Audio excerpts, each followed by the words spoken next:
Okay. Um, wow.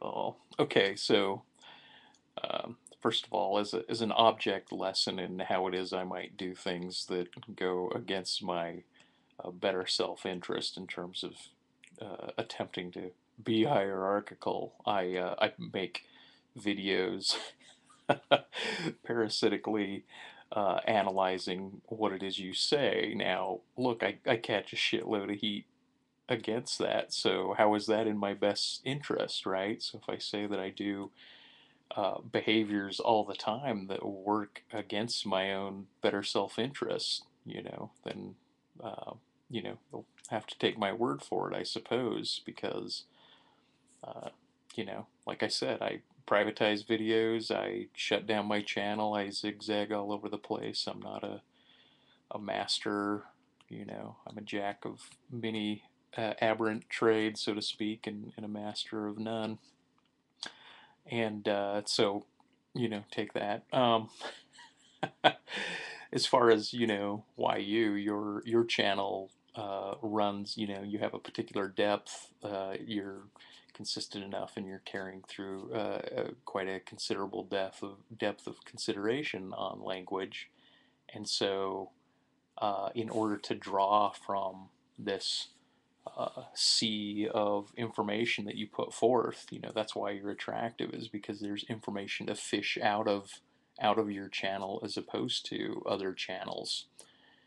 And so it was kind of funny that you're like, well, there's got to be other channels out there that that you guys can go learn from, and nice 24-hour vacation that you had. I think it's the second time you did that, and no problem. All of this to me is, it's not personal. It's I I don't know what to say about it. Okay, so um, the Jamaica high water, like he's suggesting that all cultures are known, they're known by their differences. Well, what I was doing the whole time was finding the codomain amongst all the languages that I knew of, and listening to what it is you were saying were attributes of language, right? And why find the codomain of similarity? It's because the binary similarity and differences to know the differences. So I'm doing the same thing as Jamaica high water, right? I'm trying to figure out those differences, and so I was listening to you intently, not not in the way the have critique will travel analysis suggests at all. That's entirely incorrect, actually. So I'm just listening to attributes of what it is you were putting in that codomain of similarity as a definition of all languages, right? And so if this is the codomain, some of the attributes you would originally say were, well, mathematics and counting and God and a sense of self and a sense of agency and a sense of negation, and speaking about color and speaking about time and embeddedness and history and all of these things, which were fine for codomains of recursive languages. But as soon as we bring in the Piraha, right, as a codomain, that takes that evacuates, and that moves all the attributes outside of that codomain, right? And so what do we have left? In your last video, you kind of made it elemental, which was what I was getting at, because and that was the concession that I wanted, because at first your first comment was that it had mathematics, in as much as we speak does it have mathematics, right? And then the next one that I analyzed, it put the mathematics on the outside.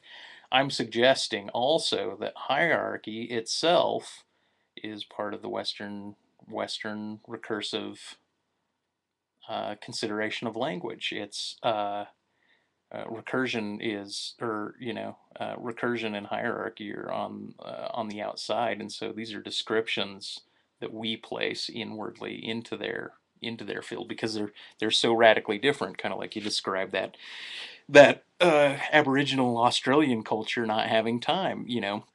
And so, how do we take what would be considered an absence, right? Like, kind of like, you know, so I spent a lot of time like tracking down your words, right? Like, what is he saying are elements? How is he defining language?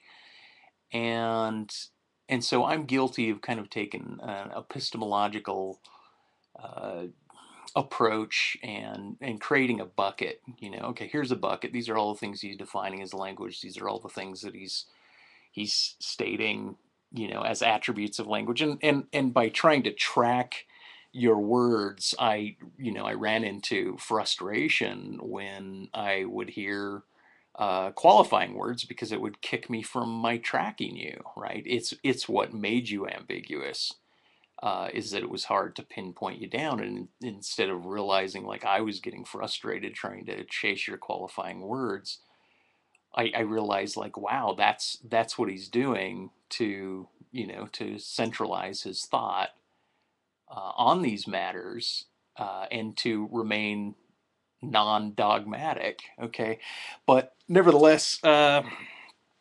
the um, the the mere fact that, we are within a recursive language, trying to define this other culture is really, that to me is amazing, because uh, I'm suggesting that all of these attributes, um, like that, kind of like it's really hard to imagine a language without time, without hierarchy, without math, without counting, without embeddedness, without God, without all these things. It's really, really hard to imagine.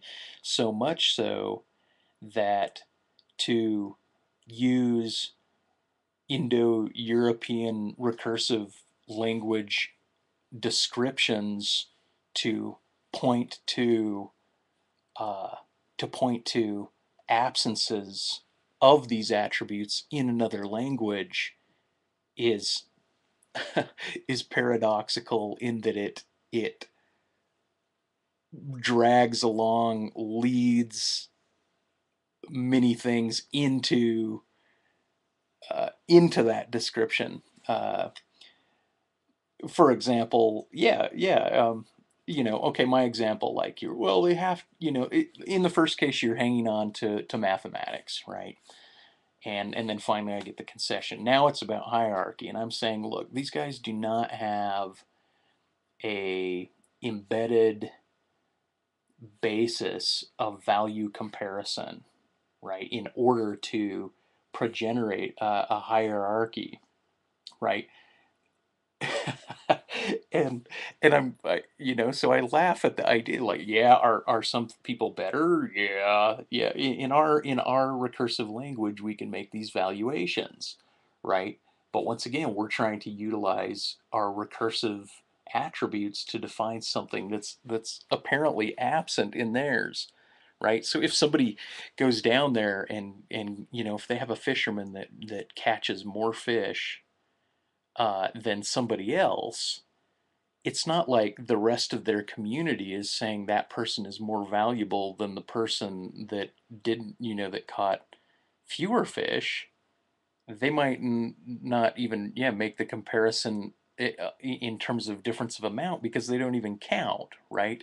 And so here you got someone that fishes, here you got someone that lays on the beach, and here you have somebody that runs and plays, right? And so there's no value judgment, there's no hierarchy. It's like, well, is the parent more valuable than the child? There's no evidence that they have those things, right? And so once again, hierarchy, like mathematics, is exterior, and it's descriptive. We're trying to force that description in there. So what's the whole big point? Why is this a moral issue? Why do I harp? Right? Okay, well, because you are, a linguistic, you're a lingual theorist, and you're in media ecology, and you're holding the flag up high on like being not just in that position. It's fine that you're in that position, right? But to hold the flag up high and march, and even to use the word colonize.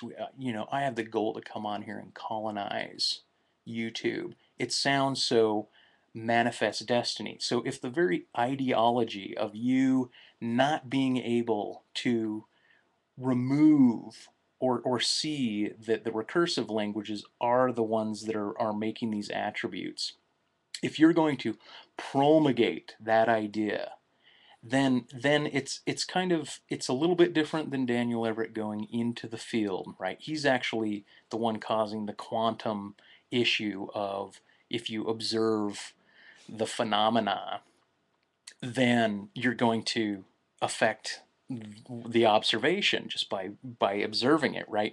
But you're kind of like the guy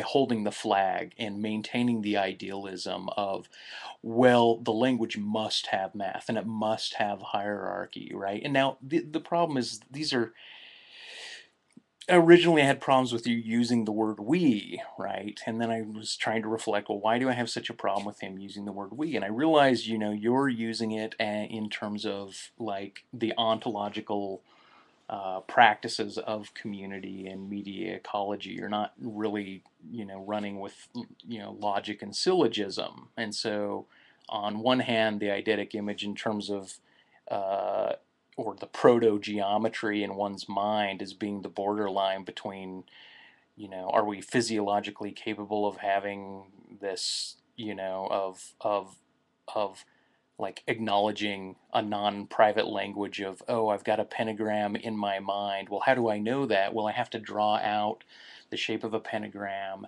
and then my community has to make agreement on that. I can't test it myself. Well, am I really thinking that correctly? I'm not sure. It takes the expression, and so that's where the internalization, the self-epistemy, so to speak, seems to run into conflict with the communitarian practices, the practices of language in terms of agreement.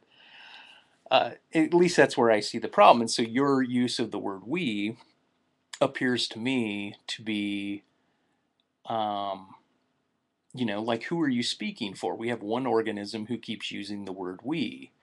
And so the whole idea is, well, you're speaking in general sweeps of Indo-European recursive language speakers at, the language at hand, our language, right? But the problem is if you're going to uphold our language as prevalent and predominant over considerations of absences found in other languages, as if they must have these things. It would boggle my mind to imagine otherwise. And so to promulgate the idea that they must have it such that other people go, yeah, yeah, yeah, like, let's promulgate the idea. So all of a sudden, neuroscientists, all these people are going to go down and start investigating this culture, such as to pervert their language so much, and cause that schismogenesis, right? That it will, in essence, no longer be the language that they had by definition. We will be annihilating, instead of their bodies will be annihilating a way of life upon analysis. Now you're aware of this, so I'm just wondering whether or not you're sensitive to the nuances. It just seems like I'm inclined to have retraction from you and concession from you, and I got it, and I'm laid off, right?